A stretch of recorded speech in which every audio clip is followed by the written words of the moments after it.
Il était une fois la Norma.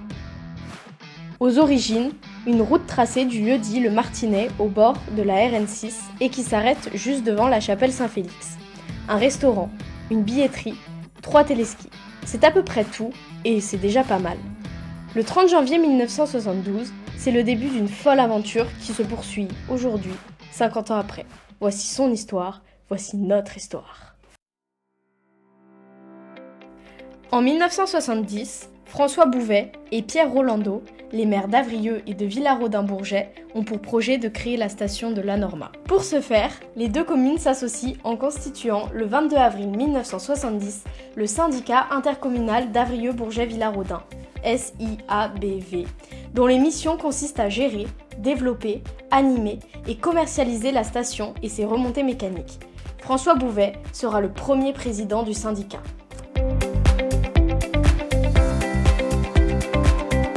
En 1971, la route est créée avec le restaurant du syndicat, tenu par Adrienne Lecomte, la billetterie, les téléskis du Coulon et de la Fontaine aux Oiseaux. Ces opérations furent réalisées non sans difficulté, avec l'aide notamment de Jules Buisson, maire adjoint, qui fit un gros travail pour les acquisitions foncières. 1971, c'est également l'année de la prise de fonction du premier directeur d'exploitation de la station, Patrick Christin, qui deviendra également le premier directeur de l'école de ski.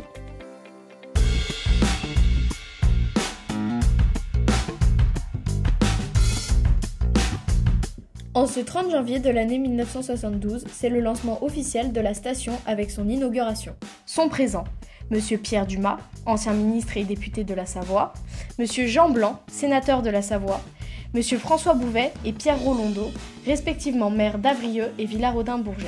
En voici quelques images. Nouvelle année des stations hivernales, la Norma, située en Savoie, à proximité de Modane, ouvrière en musique, ces pistes fraîchement damées aux amateurs des grandes descentes et aux fervents de la montagne. Œuvre du syndicat intercommunal, la station se veut être à double vocation, hivernale et estivale. Elle offre en effet un domaine skiable ou de promenade de 35 hectares en prairies et forêts dans un décor magnifique aux portes du parc de la Vanoise. Comportant actuellement chalet d'accueil, restaurant et 3 téléskis, la station a en projet pour la saison prochaine la construction d'équipements supplémentaires en téléski et télécabines, ainsi que la réalisation d'hôtels et logements collectifs ou individuels. Bienvenue à la Norma, la nouvelle station. Cette année-là, il y aura la construction de la télécabine du Melzet, des téléskis du Carlet et Norma 2, l'achat d'un premier engin de damage Hydralp 145 chevaux.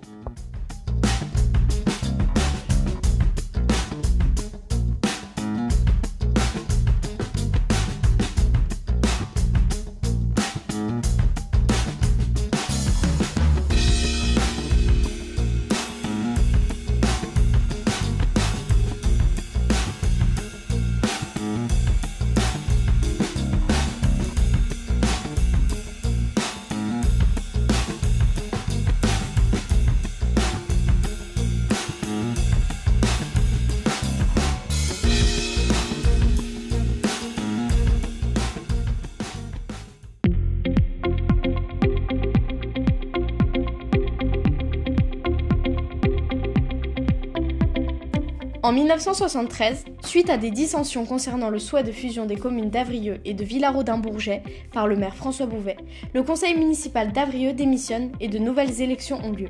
À l'issue de ces scrutins, tout est chamboulé et le maire sortant n'est pas réélu. Se mettent alors en place un nouveau maire et une nouvelle gouvernance au SIABV, Serge Defesse et Roland Fiandino. Mais la station est confrontée à des difficultés financières car beaucoup d'investissements et d'emprunts ont été contractés sans qu'aucun logement ne soit construit, avec la route d'accès à la station, l'alimentation électrique depuis Villarodin, les remontées mécaniques, le début de la viabilisation, l'achat des terrains. Mais cela change et en 1974, les premiers logements sont réalisés avec les immeubles Caletti. C'est d'ailleurs dans ces immeubles que verront arriver les premiers commerces. En effet, dès 1976 et jusqu'en 1979, Pierrette et René Portaz ouvriront dans 2 appartements différents des Caletti, le magasin Norma Sport ainsi que la première épicerie Ghilardi, également un petit restaurant et quelques appartements en guise d'hôtel par la famille Pedrono. Pedrono prendra par la suite le chalet du syndicat tenu par Adrienne Lecomte et qui sera ensuite géré par Michel Delavenne, avec l'emblématique discothèque le Bibac. L'école de ski de Patrick Christin sera présente dans les Caletti jusqu'en 1979 avant de s'approprier les locaux de l'actuelle boulangerie. À la demande du SIABV, la SAS, Société d'aménagement de la Savoie, apporte ses compétences concernant la commercialisation de la Norma. Durant cette même année, le groupe hollandais Caminga met en place un programme immobilier et c'est ainsi que sortent de terre les chalets hollandais et les Herminières entre 1975 et 1977. Les Herminières, justement, parlons-en. Josiane Paillard y installera une supérette et sera rejoint plus tard par Michel Garrett. Ce n'est que quelques années plus tard qu'ils installeront une nouvelle supérette dans le village. Le 27 septembre 1975, un événement tragique secoue les villages et la station de la Norma. Elle perd l'un de ses créateurs, François Bouvet, victime d'un accident en montagne au râteau d'Ossois. Il n'avait que 46 ans. En 1976, les premières habitations à titre permanent se construisent au Pinet et sur le replat de l'Ours.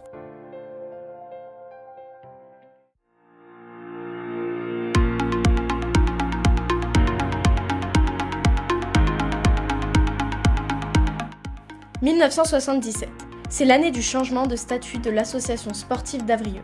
Initialement présidée par Henri Bertoldi, de 1969 à 1970, puis par Jean Blondon, de 1970 à 1974, elle devient officiellement, le 4 novembre 1977, le Club des sports de la Norma.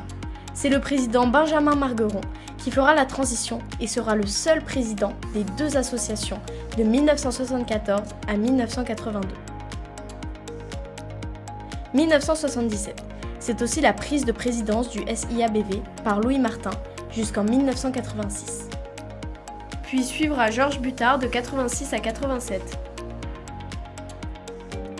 La création de la ZAC en 1977 va relancer la croissance avec l'aménagement entre 1978 et 1982 de l'espace commercial et de l'essentiel des résidences du groupe Ribourel, comprenant 2500 lits avec les Bioles, la Chapelle, les Érelles, les Arolles, les Avenières et les Campanules.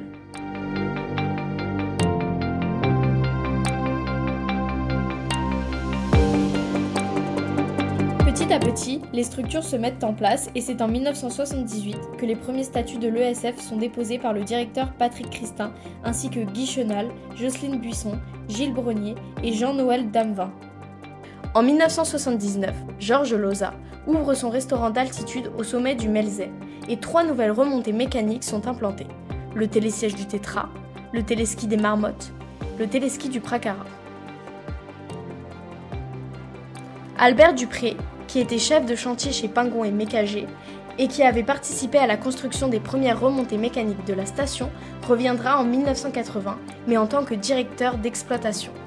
Son expérience va permettre à la Norma d'être autonome dans la gestion des futurs chantiers des remontées mécaniques, comme durant ces années avec l'implantation du télésiège du Carlet et du téléski du Norma 1, et ainsi tout construire de A à Z, ce qui est rare pour une station. En 1981, la station commence à avoir son visage presque définitif. Durant cette même année, on y construisit 6 cours de tennis.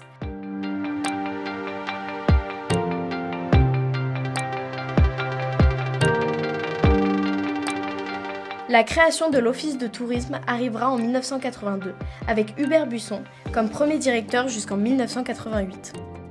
L'Office de tourisme prendra ses quartiers définitifs à la Maison de la Norma fraîchement construite en 1982 et rejointe par l'ESF, la billetterie ainsi que tous les services annexes. Et en cette saison 82-83, l'ESF débute avec 13 moniteurs dont la plupart sont issus du club des sports de la Norma. Gianni Ragona en sera le second directeur.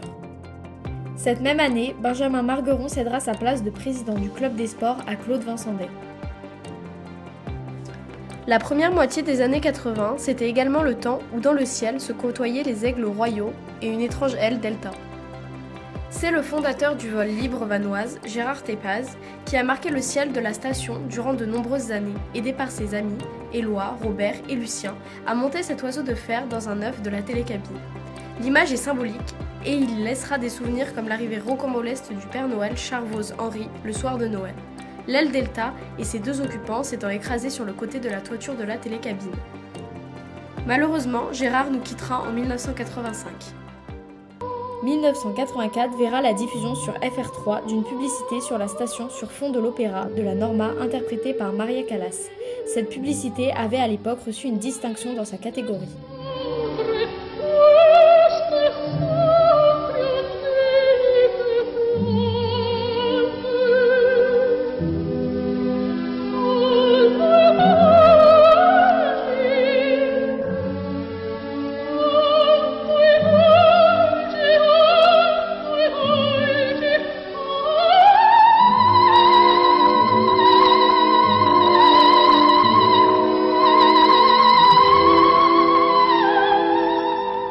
La Norma, 1350 mètres, les longues descentes à ski à travers les mélèzes, le plaisir retrouvé.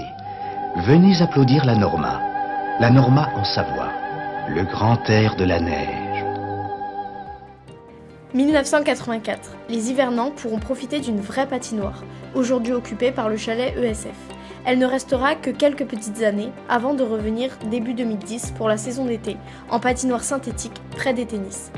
Toujours en 1984, 12 ans après la construction de la première télécabine de Maurienne, la Norma s'équipe du premier télésiège débrayable 4 places de la vallée. Cet équipement fait partie d'une importante extension du domaine skiable qui va complètement remodeler le visage de la station et donner aux jeunes du village des emplois qu'elle ne perdra plus. En 2 ans, un télésiège débrayable, 3 télésièges et 2 téléskis seront installés sur le domaine de la Repose, ainsi que des catex et montés exclusivement par le personnel de la station. La Norma peut à présent s'enorgueillir d'un domaine varié et multiple qui saura séduire les skieurs occasionnels comme les plus sportifs. Jackie Bélissant et Albert Dupré, directeur des remontées mécaniques, nous l'expliquent dans cette vidéo de décembre 1984. De Bourget et Villard-Rodin. Au départ, le syndicat intercommunal n'avait en tête qu'une seule idée, stopper l'exode des jeunes et trouver une alternative au désengagement des grands groupes industriels, Saint-Gobain ou Péchiney. Aujourd'hui, alors que la station s'agrandit petit à petit, les élus peuvent estimer que le but a été atteint. Tout à fait. Nous avons créé à l'heure actuelle, ne serait-ce qu'en remontée mécanique, on vous l'a peut-être dit, 46 emplois. Et directement sur une commune comme la nôtre qui a 470 habitants, nous avons 4 employés communaux, une secrétaire de mairie à plein temps que nous n'avons pas avant. Et si vous voulez, en ce qui concerne la station par elle-même, je crois qu'à l'heure actuelle, on a 150 emplois, les emplois induits étant compris. Certes, ce sont des emplois saisonniers pour une partie, mais nous avons quand même des emplois, ne serait-ce que ceux que je vous citais à l'instant, les emplois communaux qui sont des emplois à l'année. Ça a permis de fixer dans les communes des familles qui n'y étaient pas ou qui sont revenues. Pour cette nouvelle saison, la Norma s'est dotée de 4 nouveaux engins, 2 téléskis et 2 télésièges, dont un quadriplace débrayable qui lui permettent de doubler son domaine skiable. L'originalité, c'est que tous ces engins ont été montés par une équipe de 12 personnes, 12 employés de la station, tous des gens du pays. Une opération qui a permis de gagner 1 million de francs sur une facture de 13 millions, mais ce n'est pas là le seul avantage. Le premier avantage, c'est d'avoir fait travailler des gens des villages.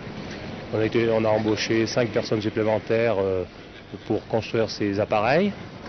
Il y a le côté financier qui n'est pas négligeable au niveau du coût de l'opération de montage et génie civil, puisque nous avons tout fait à partir des fouilles, les massifs, le génie civil et le montage, nous avons tout fait. Et au niveau de l'exploitation, c'est intéressant parce que les gens qui ont travaillé sur ces appareils, qui ont fait le montage, savent se débrouiller l'hiver, et au niveau des dépannages, c'est bénéfique, assez rapide. Fixer les jeunes au pays, tel était l'objectif il y a une quinzaine d'années. Les aménagements réalisés cette année auront permis de franchir une étape supplémentaire en permettant d'augmenter le nombre des emplois à l'année. Malheureusement, cette saison sera faible en enneigement.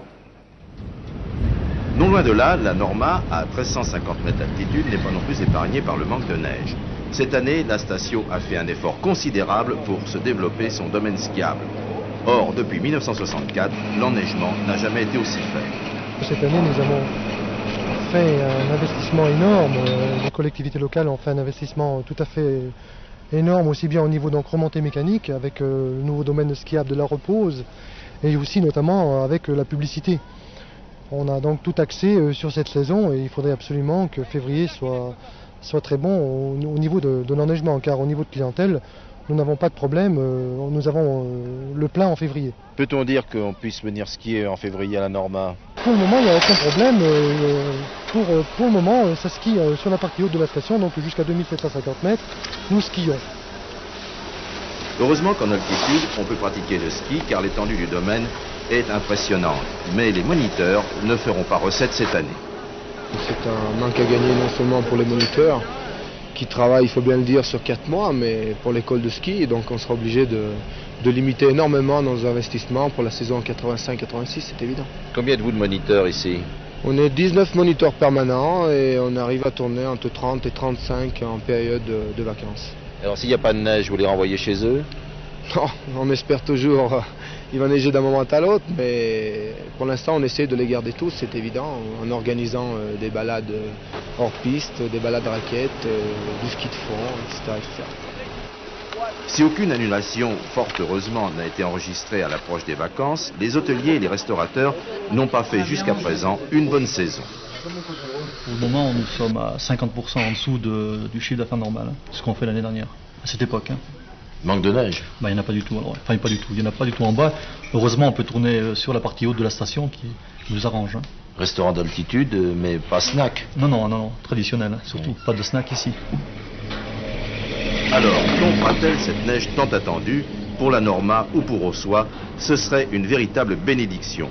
Car même si l'on a dégagé les tennis, avouez tout de même que faire un set à cette époque à 1400 mètres d'altitude, c'est un peu le monde à l'envers. Pour la saison 85-86, Gianni Ragona cède sa place de directeur de l'ESF à Francis Fourcade. La garderie est créée par cette même ESF avant de céder la gestion à l'Office de tourisme. 1986, c'est l'arrivée du ski de vitesse sur la piste du Clos durant quelques années. Le record s'établira à 198 km/h.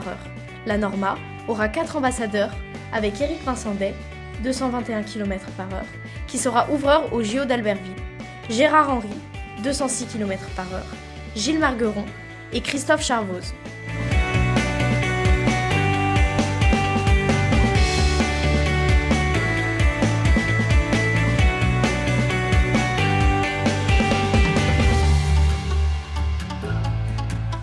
En 1986, le second restaurant d'altitude ouvre ses portes avec le Grizzly.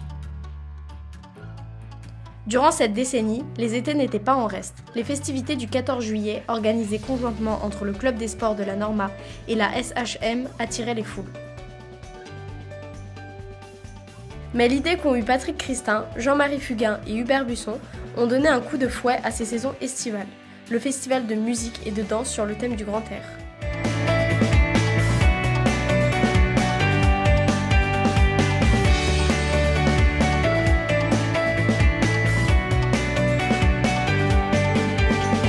Cet événement, reconduit plusieurs années, sera un réel succès.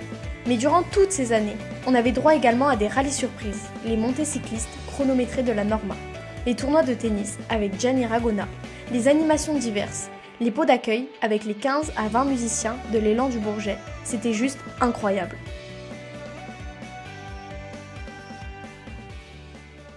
Pendant tout l'été, chaque mercredi, le Club des sports et l'Office du tourisme de la station organisent une course cycliste contre la montre, la montée de la Norma.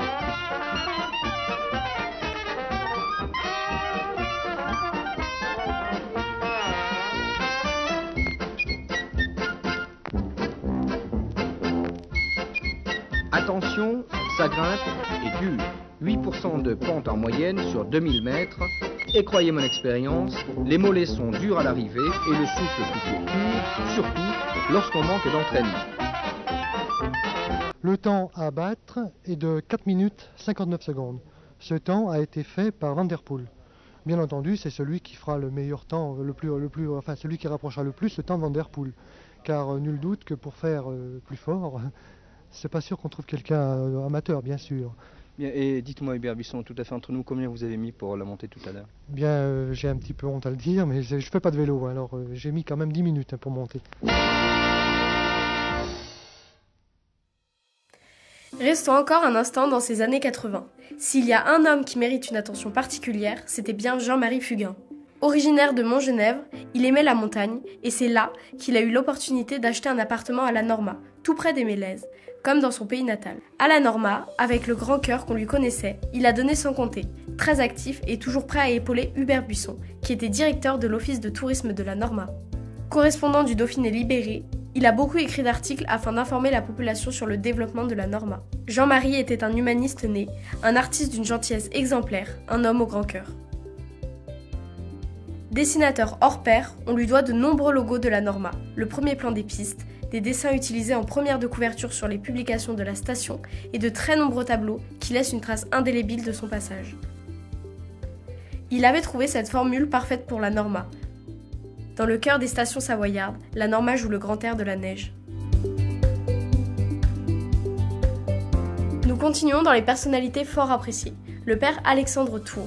À la station, il est devenu très rapidement une figure sympathique, et rares sont ceux qui ne le connaissaient pas. Et s'il aimait venir dire sa messe dans la station, il le faisait savoir à sa façon.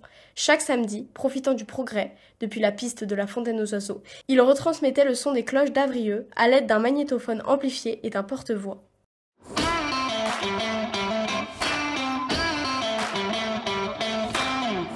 Durant cette période, Marie-Hélène Portas sera présidente de la Sogénor et du SIAVB. François de Groslay prendra les rênes de l'ESF de l'hiver 87 au printemps 98. Il en sera le 4e directeur. En janvier 1987, alors que le directeur en place est M. Mégevant, un événement va animer la station durant quelques jours. La venue de toute l'équipe de l'émission Cocorico Cowboy de Stéphane Collaro, dont voici quelques extraits.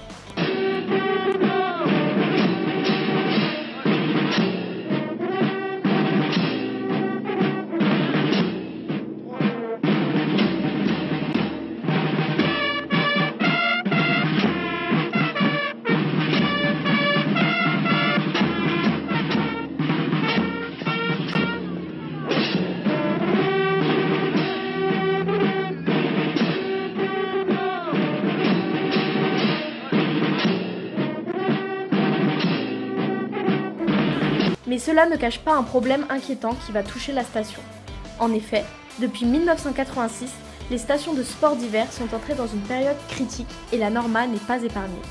Elle est en situation délicate, comme en 1974, mais pour d'autres raisons. Un déficit en lits par rapport à la capacité des remontées mécaniques, 7000 skieurs-heure et 3500 lits. Un enneigement très aléatoire pendant plusieurs hivers. En cette fin des années 80, l'évolution de l'intercommunalité et de ses structures doit être revue pour sauver la station de la faillite avec une centaine d'emplois à la clé.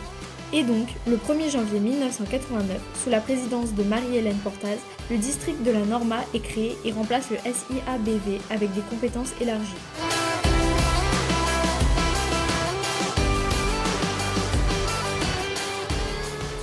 Quatre mois plus tard, un drame va survenir. Le 7 avril 1989, un tragique accident de ski sur les pistes emporte le nouveau directeur de la station, Wesley Coggins.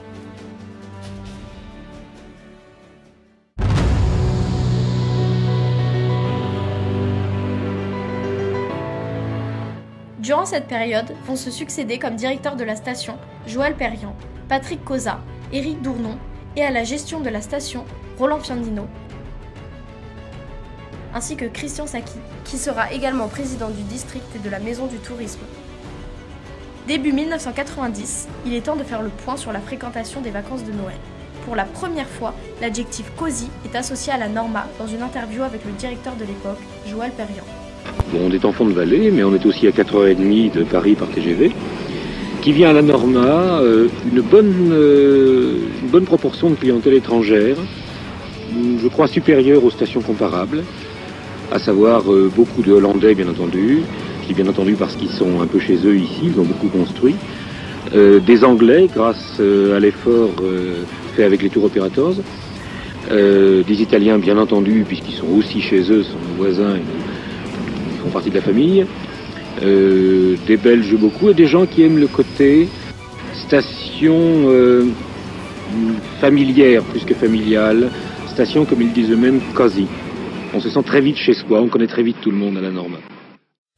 Mais 2 mois plus tard, la catastrophe que personne n'attendait arrive en causant 3 millions de francs de dégâts. La station prend de plein fouet, les 13 et 28 février 1990, 2 tempêtes d'une puissance exceptionnelle.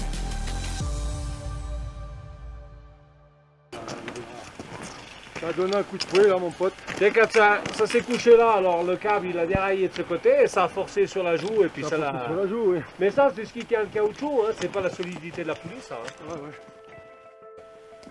Tout commence le 13 février. Un épais manteau neigeux de 80 cm de neige recouvre le bas de la station. Au sommet du domaine, entre 2 et 3 mètres. Puis, progressivement, la neige s'est transformée en pluie et est remontée à plus de 3000 mètres. La route de la Norma a été fermée par mesure de sécurité.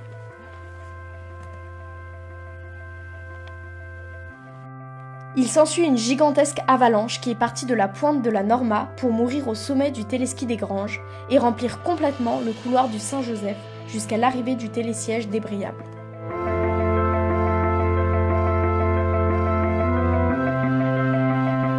Le télésiège de l'Arlette est très fortement endommagé. Un pylône emporté que l'on retrouvera non loin du sommet du téléski des Granges, plusieurs dizaines de sièges arrachés.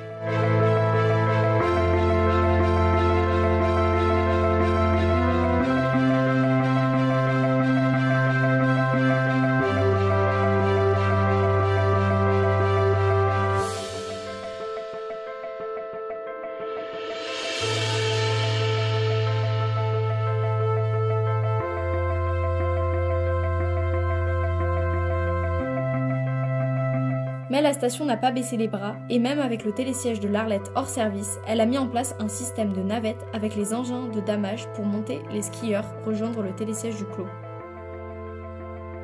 Le 28 février, une énorme tempête frappe le massif. Ce fut un désastre, avec plus de 15 000 arbres brisés, broyés, et certains soulevés par des vents de plus de 240 km/h.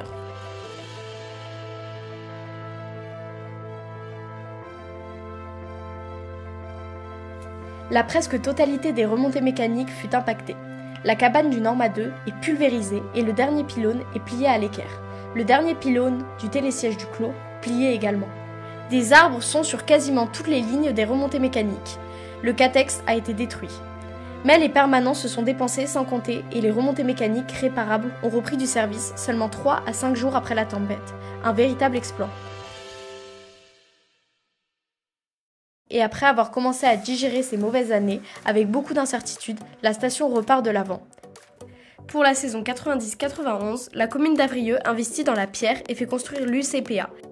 Elle en est propriétaire et ajoute donc 150 lits supplémentaires aux 3500 existants. Voici un extrait avec Marc Pezat, directeur de l'UCPA, et Patrick Cosa, directeur de la station. Super Joujou, pour la société d'économie mixte qui gère la station, elle a livré le centre clé en main à ses locataires. On a tendance à dire que lorsqu'un centre UCPA s'implante sur une station, il n'y a pas de retombée puisqu'on vit un petit peu en autarcie. Et je crois qu'ici, beaucoup plus qu'ailleurs, donc on développe ce partenariat et qu'on travaille constamment en collaboration avec la station. Le tourisme est une industrie lourde qui a besoin de capitaux, qui a besoin de professionnels. La solution ne sera pas unique. Je crois que la solution sera la conjugaison de différentes petites solutions. Le jour de Noël 1990, les premiers enneigeurs artificiels arrosent de flocons la piste de la Fontaine aux Oiseaux, encore une première en Maurienne. L'énergie nécessaire est fournie par des compresseurs d'air initialement destinés à l'Irak. Mais l'invasion du Koweït par ce pays en août de la même année et l'embargo mis en place en ont décidé autrement. Ces compresseurs iront sous des cieux plus froids à la Norma. Le 2 février 1991, la station fête ses 20 ans et profite de l'occasion pour inaugurer les canons à neige et l'UCPA. Nous sommes maintenant en 1992. La maison du tourisme remplace l'office de tourisme créé 10 ans plus tôt. Un an plus tard, en 1993, un nouveau restaurant voit le jour, le Savoie. Suite aux destructions des catex de février 90, aux problèmes de fiabilité et aux difficultés d'entretien, les deux équipements des crêtes et du Clos sont remplacés par 7 Gazex en 1995, encore une première pour ce genre d'équipement en Maurienne. Actuellement en 2022, 17 sont opérationnels. Voici quelques images sur les anciens et les nouveaux systèmes dans ce reportage de décembre 1995. Avant, on déclenchait les avalanches avec les catex qui subissent toutes les intempéries et qui ne sont pas toujours efficaces et qui ne sont pas toujours en état de marche quand on le veut. Avant, quand on ne pouvait pas monter sur le domaine à cause de la tempête, on ne pouvait pas sécuriser une certaine partie du domaine, alors que maintenant, par n'importe quel temps, on pourra le sécuriser et ouvrir beaucoup plus de pistes après une tempête. Avec le Gazex, plus besoin de crapahuter sur les hauts du domaine, explosif au point. Ouverture de vanne, tir, tout est commandé d'en bas par ordinateur. Fastoche, à condition toutefois de bien doser le cocktail. On fait un mélange 70% d'oxygène avec 30% de propane. C'est un mélange qui va être explosif, déflagrant, au maximum de la déflagration possible. Plus le mélange est bien proportionné, plus forte sera l'explosion. Ces gaz en explosant vont comprimer l'air autour et vont appuyer très fort sur le manteau neigeux. C'est la surpression principalement qui va déclencher l'avalanche. Pour faire un tir comme celui-ci, il aurait fallu 35 à 40 kg d'explosifs. 4 mètres cubes et demi de gaz ont suffi. Le résultat, le voilà. Potron miné, les remontées mécaniques peuvent commencer de fonctionner sans craindre qu'une grosse avalanche ne confonde leur pylône avec un vulgaire reptile. Les années passent et les remontées mécaniques restent. Durant l'été 1996, la télécabine du Melzet arrive sur ses 25 ans et la grande révision est indispensable pour continuer son service. Explication en images avec Albert Dupré et Aldo Rocchetti. TGV pour la Jeanne Calment des télécabines de Maurienne aujourd'hui. Après 25 ans de bons et loyaux services, la télécabine du Melzet vivait sa seconde très grande visite. Un check-up complet supervisé par Albert lui-même du haut du pylône numéro 1. 20 trains de galets comme celui-ci à élinguer, 650 kg à bout de filin, 650 kg de métal et de caoutchouc qui en 25 ans et par tous les temps ont sauté quelques millions de passages de cabine. À chaque passage de cabine, le balancier oscille un petit peu, donc il y a une usure. On a des bacs bronze, on a des axes métalliques, donc il y a un frottement. Automatiquement, il y a de l'usure. On va démonter tous les axes, on va changer toutes les pièces défectueuses. On change à l'identique, c'est-à-dire qu'on remet les mêmes axes, on remet les mêmes bagues, on va changer toutes les garnitures, on va changer 800 roulements. Et on va radiographier toutes les soudures pour voir s'il n'y a pas d'anomalie, s'il n'y a pas de fissure de fatigue ou une soudure mal faite. Donc on va contrôler toutes ces pièces. 45 petites minutes d'hélico et puis s'en va. La plus vieille télécabine de Maurienne est maintenant nue comme une ligne EDF. La visite médicale peut commencer. Dites 33. Là on voit bien que c'est relativement bien réglé, parce que là, entre là et là, le câble roule entre là. Là c'est pareil. Il y a une usure normale, mais là c'est sous l'effet du vent, c'est l'effet du vent. Un vent qui a carrié les galets fait dévier les pinces des télécabines du droit chemin. Un mauvais vent dont les outrages seront bientôt réparés. Après une dernière radiographie des câbles, les galets seront remontés. Le bureau départemental des appareils de remontée mécanique, un service de la DDE, n'aura plus qu'à donner son aval pour que la jouvencelle télécabine du Melzet reprenne une nouvelle fois vie l'hiver prochain. En 1997, la station annonce un plan d'investissement de 35 millions de francs sur 4 ans. Cette bouffée d'oxygène va changer la station, mais en cette fin de saison, l'heure est au bilan, au nettoyage et à la fête. 35 millions de francs d'investissement sur 4 ans, le district de La Norma, qui bénéficie du soutien de contrats de plan État-région, va se refaire une jeunesse. Réhabilitation de l'espace public, réalisation de parkings couverts, augmentation du nombre de lits, implantation de 3 nouveaux Gazex et réhabilitation de la télécabine. Ce programme financier débutera cette année avec un emprunt de 25 millions de francs, 5 millions d'autofinancement et 5 millions de subventions. Non, je ne vais pas m'envoler. Gérard côté Seine en habit de lumière, c'était samedi soir, tard. Gérard côté jardin en chasseur d'objets trouvés, c'était un peu plus tôt dans l'après-midi. À l'image de la station qui l'emploie, le conducteur de dameuse de l'hiver a changé de peau la nuit dernière pour mettre son costume vert d'intersaison. Donc oui, on est bien content de finir la saison. Là, on va faire un peu la propreté. Ce soir, on va finir notre dernier damage. Puis voilà, on est content quand même. On est content de commencer, on est content de finir. Silence, on range. Dans les restos, dans les bistrots, chez les loueurs de ski, partout, le mot d'ordre est donné. Le cap sera bientôt mis sur une autre vie. Ailleurs pour beaucoup de saisonniers, ici pour certains, mais pas dans les mêmes habits. Pisteur cet hiver, Christian prendra ses quartiers d'été en forêt pour l'ONF. L'hiver, il y a beaucoup de relations publiques du fait des touristes, des vacanciers. C'est vrai que l'été, on se retrouve en forêt un peu isolé, mais bon, ça a ses bons côtés quand même. La solitude, la quiétude par exemple. En gros, tout ce qu'il n'y a pas eu dans une saison assez riche en neige et gorgée de soleil. Je crois que financièrement, ça aurait pu être mieux. C'est si on n'avait pas les problèmes de vacances de février qui ont été un peu faussés. De 1997 à 2003, la station de la Norma a accueilli le Symposium alpin de sculpture monumentale. Chaque année, des sculpteurs venus de toute l'Europe et au-delà se réunissaient sous la direction artistique de Raymond Jacquier. Ce matin, c'est donc en chef de chantier de l'équipement qu'il suit le transport de sa création. Un pont entre le beau et l'utile, un pont des arts qui ne doit rien au hasard. Je joue avec la masse, à savoir qu'il y a deux parties de pont qui ne se toucheront pas. Il restera une bande de jour de 3 cm au milieu. C'est un pont sur lequel on pourra rouler, Rouler, marcher. Rouler vélo, moto, ça s'apparente plutôt à une passerelle dans le sens où elle fait la largeur intérieure, c'est un peu plus d'1 mètre.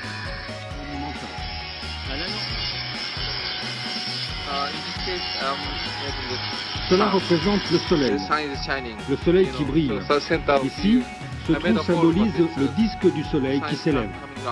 Le 28 juillet prochain, elles rejoindront celles qui jalonnent l'espace naturel de la Norma. Chaque année, la station mauriennaise, qui n'a aucun passé historique, s'offre pour un coût d'environ 200 000 francs, 5 nouvelles œuvres et se constitue ainsi un véritable patrimoine culturel. C'est en voyant les numéros annonçant les virages sur la route d'une autre station qu'est venue l'idée à Henri Rattel de remplacer ces numéros par des sculptures. Au fil des ans, la station de la Norma s'est enrichie d'œuvres d'art laissées par les artistes venus participer aux différents symposiums alpins de sculpture monumentale organisés depuis 1997. Dans les chemins du baroque, ces sculptures modernes sont un témoignage de notre époque. La vallée de la Maurienne, c'est une vallée d'art. Et malheureusement, le 21e siècle, le 20e siècle a complètement inhibé toute notion d'art. Et pour les générations futures, il nous semblait indispensable de leur laisser quelque chose. Donc l'art contemporain, c'est l'art de notre époque. Nous avons voulu leur laisser ce patrimoine. Nous voilà désormais en 1998, où de gros travaux sont réalisés, notamment la réhabilitation de la télécabine et de ses gares avec aménagement des locaux du service technique et changement des cabines. C'est la première page qui se tourne pour cette remontée. Citons également la sécurité du domaine skiable avec l'implantation de 3 gazex supplémentaires.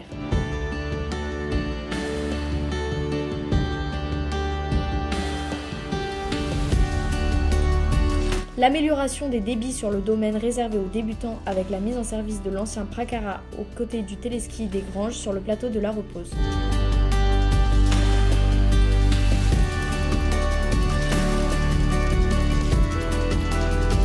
L'amélioration de l'enneigement artificiel avec la multiplication par 4 de la capacité actuelle.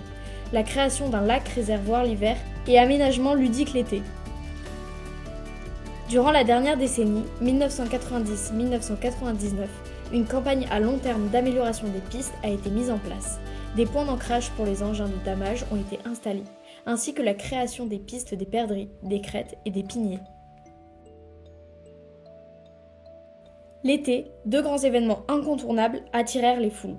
Le spectacle Son et Lumière au Rocher des Amoureux et à partir de 1998, la moto verte maurienne. Jusqu'à 4000 spectateurs s'émerveillaient devant le spectacle nocturne au Rocher des Amoureux et les fans des sports mécaniques se retrouvaient fin août à la station. Retrouvons Cédric Bermond avec son grand-père en 1997 lors du 5e Son et Lumière.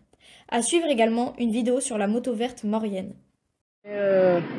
Il raconte tous ses exploits en montagne quand il était jeune. Et voici 2 générations au pied de la Seine, le Rocher des Amoureux, 50 mètres au-dessus du sol.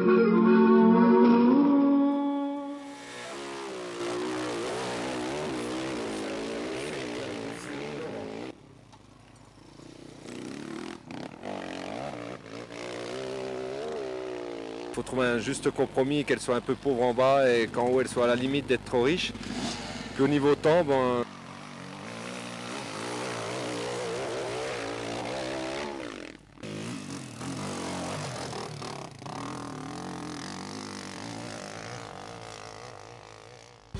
En cette année 1998, où la France devient avec son premier titre championne du monde de football, Gilles Margueron devient directeur de l'ESF et est le 5e à en assurer le poste. Le club des sports de la Norma déménage en 1998 et s'installe dans des nouveaux locaux qui comprennent le local des coureurs, l'atelier de préparation des skis, la tour de chronométrage pour les épreuves se déroulant sur la fontaine aux oiseaux. Nous en profitons pour faire un petit aparté sur le Grand Prix de la Norma et le Club des Sports. C'est à partir de 1973 que se déroulent les premières courses de ski, le Grand Prix de la Norma. Il s'agissait d'un slalom géant une manche, dont le départ était donné en bas du téléski du Norma 2 pour se terminer au pied du téléski du Carlet. La première édition a eu lieu en 1973. Le traceur était Patrick Christin et l'aide technique était apportée par la SHM, Sport Hiver Moderne. Le Grand Prix a ensuite abandonné la discipline de géant pour proposer un slalom 2 manches sur la difficile piste du stade, puis la piste du Clos au printemps, ce qui donna lieu notamment fin 80 à une hécatombe tellement la piste était gelée, 16 skieurs classés sur 150 au départ. Enfin, cette emblématique course se déroule désormais sur la piste des Granges, qui est également le stade d'entraînement du club. Le Club des Sports bénéficiera tout au long de son existence d'entraîneurs de très grande qualité et même de classe mondiale. Nous ne pouvons pas tous les citer, mais c'est grâce à eux que le Club des Sports a pu grandir chaque année, un peu plus en qualité d'enseignement, et qui permet en 2022 d'afficher 75 licenciés au compteur. Citons Gilles Brégnier. Après avoir quitté le Club des Sports de la Norma, il restera à la Fédération française de ski. Il sera grand patron et aura vécu 9 Jeux olympiques. Il a connu quelques belles heures de gloire, comme ce fabuleux doublé en slalom en 2002 avec Vidal et Amier, ou encore le sacre en descente d'Antoine Deneria en 2006.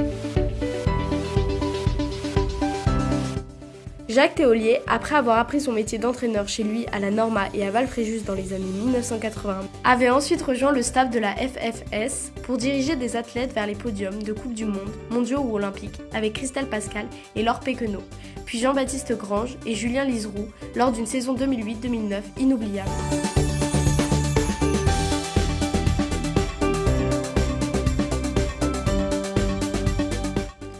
Jacques est toujours revenu avec ses coureurs à la Norma pour des séances d'entraînement. On peut dire qu'il affectionne particulièrement notre station, sa station.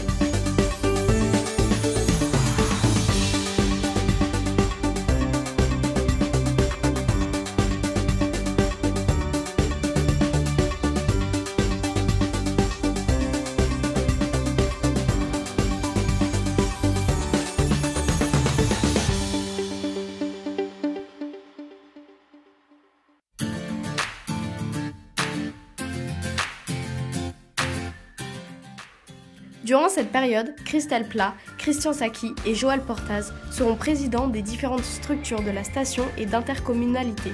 Les directeurs en place seront Éric Dournon, Jacques Beau, Jean-Pierre Gauthier et Éric de Bruyère. La présidence de la Maison du Tourisme sera confiée à Christian Sacchi, Christelle Plat, puis Guy Portaz. Classée zone de revitalisation rurale, la Maurienne offre aux promoteurs la possibilité de créer un produit financier sur l'hébergement type loi Périssol. Ce sont les sociétés Elige et Duguesclin Développement qui deviennent partenaires d'un nouveau projet. L'investissement de 50 millions de francs permet de réaliser une nouvelle résidence 3 étoiles sur le parking historique de la station, ainsi que le parking aval. Scindé en 2 programmes de 122 et 77 appartements, ainsi qu'un parking souterrain gratuit de 450 places et une salle de cinéma de 220 places. Tout sera vendu avant même le début des travaux. On voit pas là, mais on a 4 niveaux de parking souterrain là-dessous. Et donc on a refait en fait l'entrée de la station complètement, avec 400 places de parking souterrain, 5 résidences de tourisme au-dessus, et un gros chalet d'accueil qui comporte l'ensemble des outils pour rentrer en résidence de tourisme. L'objectif, c'est d'arriver, je pense, à 5000 lits. 5000 lits, on équilibre la station. Et là, pour le moment, on était à 3500 lits. Cette année, on lance la première tranche de 700 lits, avec une construction l'année prochaine encore de 300 lits. Et je crois qu'on arrivera, avec l'avenue de nouveaux promoteurs, de comptabiliser la station.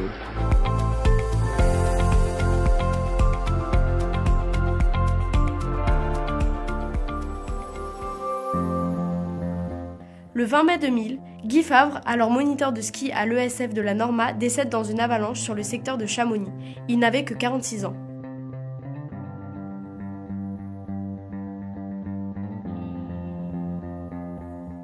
L'ESF lui rend régulièrement un vibrant hommage avec une descente au flambeau dont le départ est donné du sommet du Norma 2 jusqu'en bas du domaine. Pour l'école de ski, c'est hyper important. On a un peu une petite famille et pour nous, c'est hyper important d'avoir ce genre de soirée. Donc on remercie bien toutes les personnes qui ont participé à cette soirée. Et puis j'espère que ça va continuer de longues années pour qu'on garde toujours un peu en souvenir. En En 2002, les premières maisons situées chemin de l'Essaillon, entre la chapelle Saint-Félix et les Normalines, sortent de terre.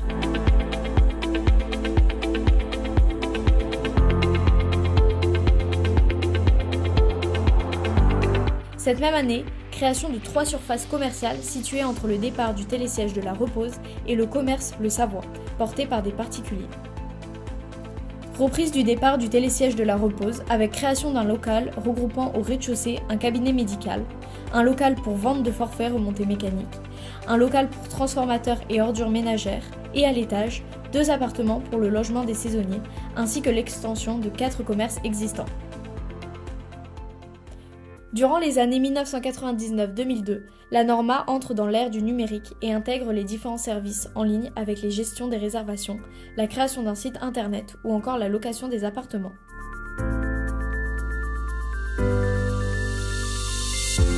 L'informatisation se poursuit en 2003 avec le système main libre pour le passage des forfaits qui s'appellera CozyPass grâce à la recharge directe depuis Internet. Parallèlement à ces améliorations qui apportent du confort aux clients, la qualité du manteau neigeux est grandement améliorée. Jusqu'en 2002, la station disposait d'une vingtaine d'enneigeurs principalement installés sur le front de neige. Afin d'assurer, par le biais d'une quarantaine d'appareils, l'enneigement de la route de la Repose, des pistes de la Combe et de la Forêt, et compte tenu des faibles disponibilités supplémentaires en eau sur les réseaux d'eau potable, une nouvelle ressource doit être trouvée pour satisfaire les besoins. La solution technique retenue est donc d'aller prélever de l'eau dans la conduite forcée arrivant depuis le barrage du Montcenis à la centrale EDF de Villarodin. Cette nouvelle installation sera opérationnelle pour la saison 2002-2003 et portera le nombre total d'enneigeurs à 60. Albert Dupré nous explique dans cette vidéo le captage de cette eau qui vient de la conduite EDF du barrage du Montcenis jusqu'à la centrale EDF de Villarodin. Traverse jusqu'à cette porte perdue au milieu du Grand Blanc. 800 mètres derrière, au bout d'un long corridor obscur, un monstre noir de 3,80 mètres de diamètre, tout droit descendu de la montagne. Cette grosse conduite, on a la chance qu'elle passe sur le domaine de la Norma. C'est une conduite EDF qui arrive du Mont-Cenis, qui est à 18 km d'où on est là. On va pouvoir enneiger jusqu'à 2300 mètres, 2400 mètres à la Norma sans problème. Pour raccorder les 60 canons à neige de la station à la conduite alimentant la centrale hydraulique de Villarodin, il aura fallu poser plus de 6 km de canalisation en grande partie sous les pistes. Des travaux effectués l'été dernier lors de la vidange quinquennale de la conduite EDF du lac du Montcenis. Un lac aux 315 millions de mètres cubes, bientôt à sec. Une petite goutte d'eau. Une petite goutte d'eau. On aura, à l'heure actuelle, on a puisé 42 000 mètres cubes d'eau. Bon, je crois qu'on ira à peu près à 60-65 000 mètres cubes cette année, donc c'est une petite goutte d'eau. Ce nombre sera porté à 75 enneigeurs en 2003-2004 et 87 enneigeurs en 2005-2006. En cet hiver 2003, nous aurons droit à un reportage sur le service des pistes dans le cadre de l'émission La ruée vers l'air. Ah, il va se trouver, hein. Tu piles dedans. Il est là, le bonhomme. Ouais. Allez. Voilà. Alors ça, ce sont d'autres héros de la montagne, les pisteurs de la Norma. Merci Hugo. Ça fait un drôle d'effet, mais voilà, ça c'était évidemment pour de faux. Par contre vous, c'est un entraînement réel. Alors quand on est pisteur, on s'entraîne comme ça combien de fois par jour? On ne s'entraîne pas tous les jours à la recherche en avalanche, mais régulièrement, oui, on est obligé de parfaire notre entraînement et de maintenir toutes les équipes en alerte. Dominique Petit, chef des pistes sur la station de la Norma. Là, vous êtes 4, il y a une femme, Sandrine, et oui, seule femme pisteur de toute la Norma. C'est vrai que c'est un milieu qui peut paraître masculin, mais je pense qu'il y a de plus en plus de femmes et qu'elles apportent une touche féminine dans un service des pistes et que la manière d'appréhender les choses n'est pas la même, donc vive la diversité. C'est pas plus difficile que d'être un homme. Dominique Butard, pisteur secouriste, maître chien à la Norma. Lionel Clapier, éleveur de chèvres et pisteur à la Norma. Oui Dominique, c'est encore moi. Encore vous ici. Comme je suis pas très alerte, est-ce que vous pouvez m'indiquer une piste verte? La piste verte, tout droit. Tout droit. Bien sur la droite, là, tout droit. Ça marche. Hein? Et doucement, comme je t'ai appris. Allez. À droite, Hélène. À droite. À droite, c'est la noire là-bas, à droite. Passons désormais du froid au chaud avec l'année de la canicule, 2003. Les balcons d'Anaïs sont construits.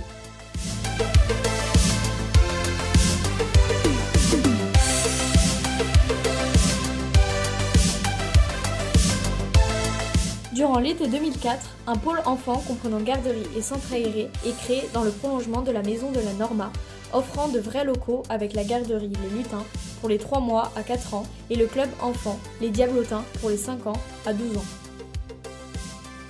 Pour l'été 2005, la station s'est dotée d'un plan d'eau de 1000 m² avec toboggan ludique, plage en bois et en herbe, chalet avec toilettes, poste de secours et point d'accueil.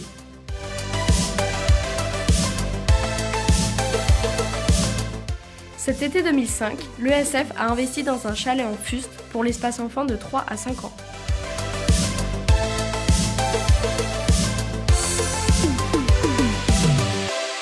Été 2006, le Dahu La Bodega vient compléter les commerces déjà présents, le salon de thé Le Grenier, la crêperie L'Entre-deux et le magasin de sport Skimplay. Pour la saison 2005-2006, le téléski du Norma 2 se retire pour laisser place à un nouveau télésiège 4 places monté par toute l'équipe des permanents de la Norma.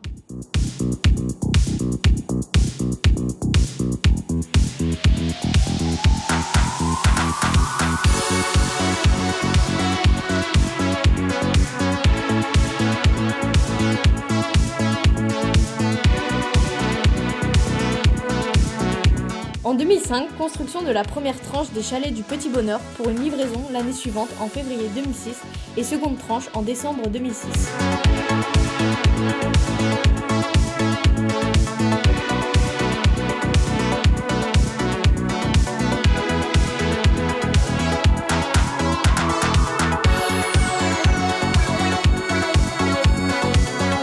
En 2006-2007, la Norma mise en lumière grâce à un spectacle dans la station jusqu'au printemps 2011.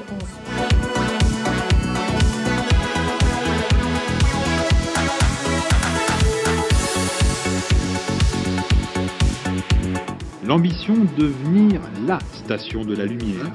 Depuis le début de l'hiver, la Norma a donc habillé ses façades de couleurs différentes. Une harmonie de tons pour un itinéraire balisé qui, de la chapelle au cœur du village, invite à regarder autour de soi. Je vais pas montrer à maman les étoiles. C'est agréable, ça met vraiment en valeur tout ce qu'il y a à voir, oui. Les pistes, là cette fresque qui est vraiment magnifique, celle-là. Oui. C'est sympa. C'est la première fois qu'une station des Alpes choisit la lumière pour se mettre en valeur. L'idée c'est d'enrichir le patrimoine d'abord de la station. On avait commencé à faire avec les sculptures, et ensuite c'est de créer effectivement un événement et de profiter de la lumière pour renforcer cette image chaleureuse, conviviale, en l'occurrence cosy, de la station de la Norma. C'est la première édition, hein, on commence, on découvre un peu les choses là, et il est évident qu'au fur et à mesure des années, on va étoffer ça de telle manière à ce que le spectacle et que la Norma deviennent vraiment la station de la lumière. On revient sur la télécabine avec en 2006 une importante rénovation et d'énormes travaux. Jugez par vous-même, changement du pupitre de commande et de toute la partie électrique, des embrayages, du câble tracteur, du contour intérieur des gares avec le système de cadencement et de mise en garage des cabines, de la poulie de retour. Le câble avait fonctionné 41 000 heures et parcouru la distance de 531 000 km, soit 1,4 fois la distance de la Terre à la Lune.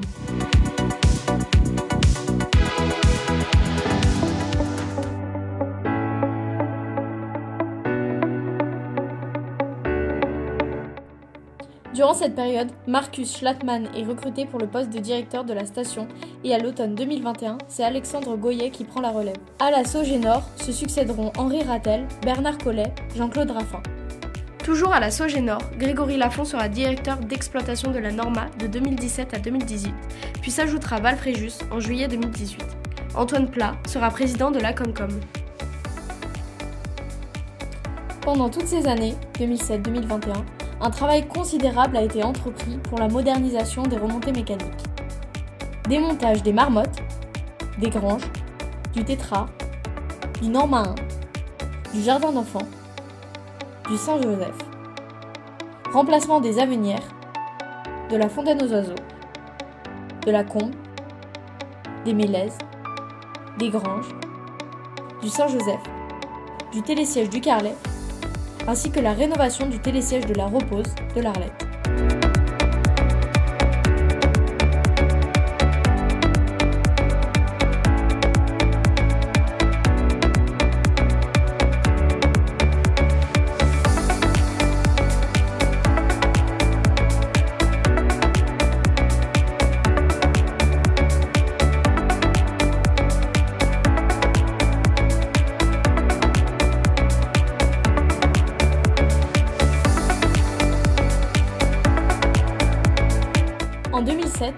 barrage du Mont-Cenis n'étant pas suffisamment froide, il est décidé d'ajouter non loin du restaurant du Grizzly une tour de réfrigération. En 2008-2009, la station s'équipe de 3 bornes Wi-Fi qui couvrent 75% des hébergements et jusqu'à 15 hotspots à partir de 2015-2016. Pour la saison 2011-2012, le forfait Eskimo est créé. Il offre la possibilité de skier avec un seul forfait à Val-Fréjus, La Norma, Ossois et Val-Cenis.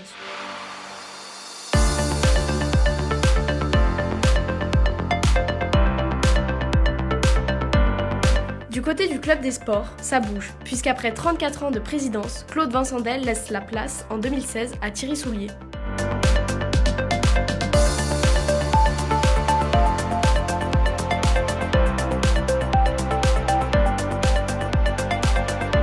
En 2017, la Sogénor devient exploitant de Val-Fréjus.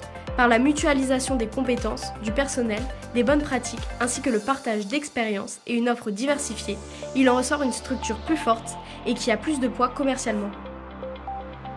En 2018-2019, un seul forfait pour la Norma Val-Fréjus. L'extension de l'espace Haute-Maurienne vanoise à partir de 6 jours et plus est incluse. Ossois, Val-Cenis, Bessan, Bonneval-sur-Arc. L'investissement pour le renforcement de la neige de culture reprend avec à l'inventaire 102 enneigeurs pour la saison 2006-2007, puis 106 enneigeurs pour la saison suivante, 109 enneigeurs pour 2010-2011, 121 enneigeurs pour 2013-2014, 130 enneigeurs en 2020-2021. À partir du printemps 2021, la Norma passe à 160 enneigeurs avec 30 enneigeurs de plus. En 2022, l'ESF de la Norma s'offre son premier titre au Challenge des moniteurs grâce à la somptueuse victoire de Sacha Fivel, entraîneur et moniteur à la Norma.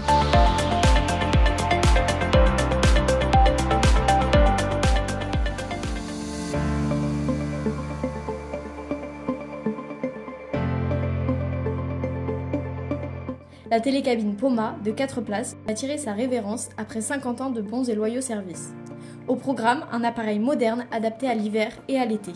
Elle aura parcouru plus de 780 000 km, soit un aller-retour Terre-Lune.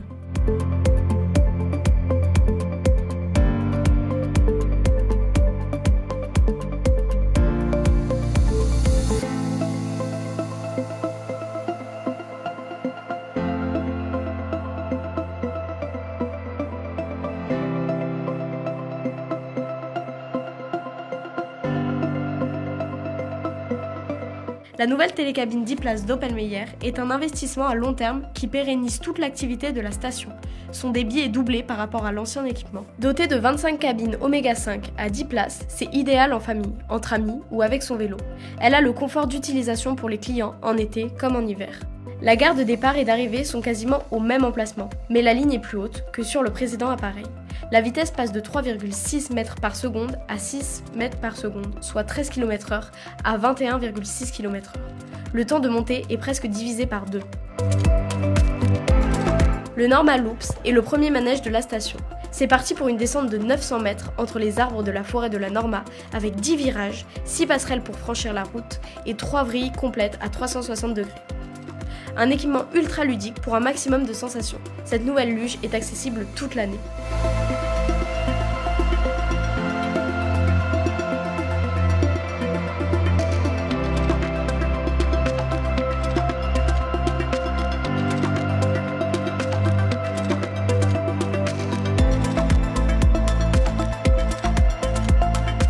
Le domaine skiable de la station demande un entretien au quotidien. Les femmes et les hommes de la Sogénor vont intégrer un bâtiment moderne qui regroupe les activités logistiques. Garage des dameuses, atelier de maintenance, vestiaire du personnel, stock de pièces, réception des livraisons, etc. Tous ces usages qui étaient jusqu'alors regroupés dans la gare de télécabine vont être relocalisés dans un bâtiment unique à l'extérieur du front de neige, avec un accès routier dédié. Ce sera un outil de travail moderne et performant pour maintenir un haut niveau de service aux clients, avec une intégration paysagère soignée.